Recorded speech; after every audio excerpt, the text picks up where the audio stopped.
सिन्नर येथील ग्रामदैवत श्री भैरवनाथ महाराजांची यात्रा शुक्रवार दिनांक 11 एप्रिल रोजी मोठ्या उत्साहात व धार्मिक कार्यक्रमांनी साजरी होत असून यात्रा कमिटीकडून यात्रेची जय्यत तयारी करण्यात आली आहे।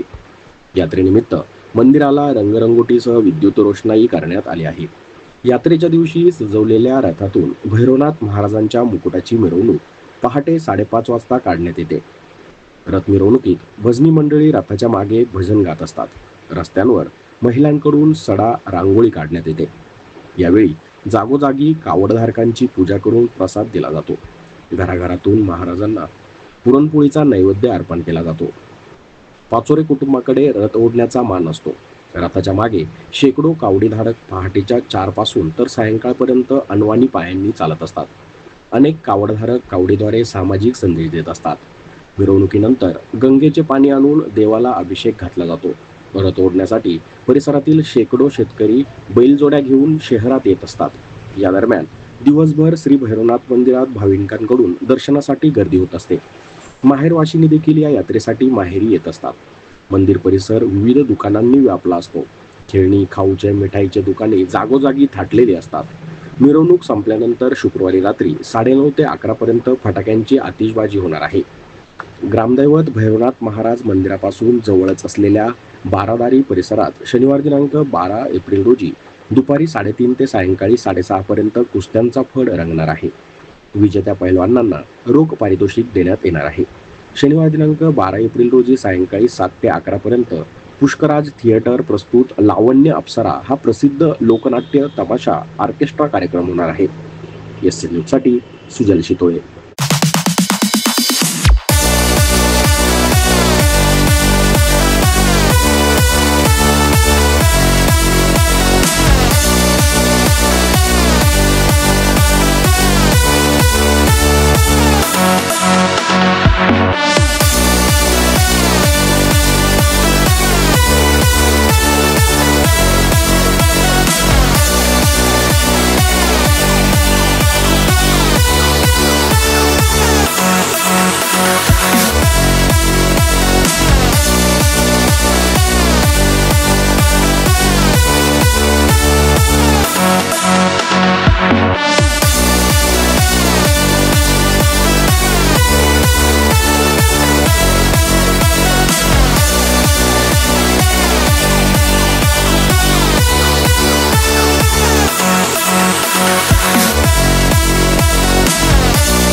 आज आमच्या सिन्नर येथील श्री क्षेत्रपाल भैरवनाथ महाराज यांची यात्रा आहे आणि यात्रेनिमित्त आम्ही कावडे आणतो।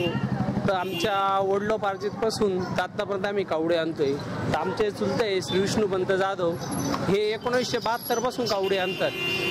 1972 पासून आणतात। आत्तापर्यंत ही परंपरा चालूच ठेवलेली आहे. त्याच्या मागं आम्ही त्यांचे पुतणे, त्यांचे नातवंड पंतवंड ही प्रथा कंटिन्यू चालू ठेवलेली आहे आणि दरवर्षी हा सण जत्रा आम्ही उत्साहात साजरी करतो. त्याचप्रमाणे आमचे जुने सहकारी, आमचं कवडधारक मित्रमंडळ हे सुद्धा त्याच्यात दरवर्षी नेहमीप्रमाणे सालाबादप्रमाणे दरवर्षी राहतात, सामील होतात. त्यामुळं यात्रा करताना एकदम आनंदात आणि उत्साहात साजरी करतो आम्ही. श्री क्षेत्रपाल भैरवनाथ महाराज यात्रा उत्सव सालाबादप्रमाणे याही वर्षी यात्रेचं आयोजन चांगल्या थाटामाटामध्ये केलेलं आहे. आम्ही सर्व कावडधारक गंगेवरून पाणी आणतो आणि यात्रा म्हणजे आमच्यासाठी पर्वकाळ म्हणजे दिवाळी.